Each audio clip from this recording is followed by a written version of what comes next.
국익을 위한 결정이란 윤 대통령의 말에서도 엿볼 수 있듯 우리 정부는 IPEF 참여가 중국을 배제하기 위한 건 아니라고 거듭 강조하고 있습니다. 하지만 미국 주도로 결성된 IPEF는 중국의 영향력이 커지는 걸 견제하기 위한 성격이 강하기 때문에 중국은 불편한 심기를 숨기지 않고 있는데요. 우리 정부가 생각하는 외교적 해법은 뭘까요? 김태영 기자가 보도합니다.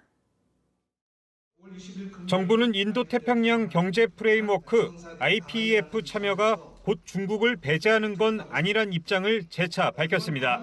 어떤 특정국, 예를 들어서 중국을 배척하거나 또 겨냥하는 것은 아니라는 그러한 취지로 지금 진행이 되고 있습니다.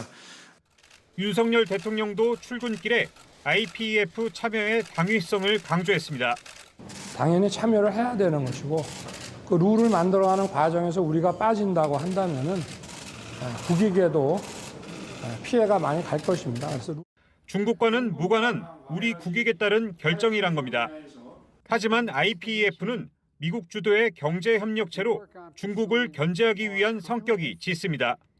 실제로 무역과 공급망, 조세 반부패 등 중국이 민감하게 반응해왔던 분야가 핵심 의제입니다.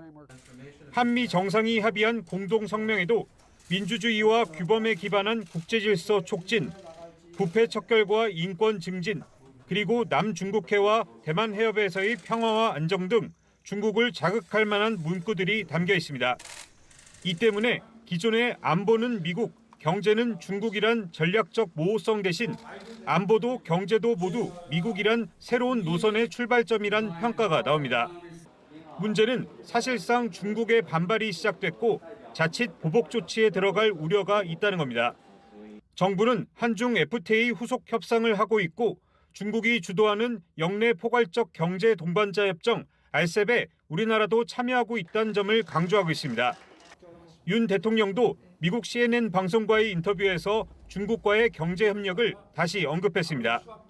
우리가 안보나 기술 문제에 있어서 미국과의 동맹을 강화한다고 해서 중국과의 이런 경제 협력을 소홀히 하겠다는 뜻은 절대 아니기 때문에 이런 한중 협력 관계를 토대로 장기적으로는 중국도 IPEF에 참여할 수 있도록 외교력을 총동원하겠다는 방침입니다.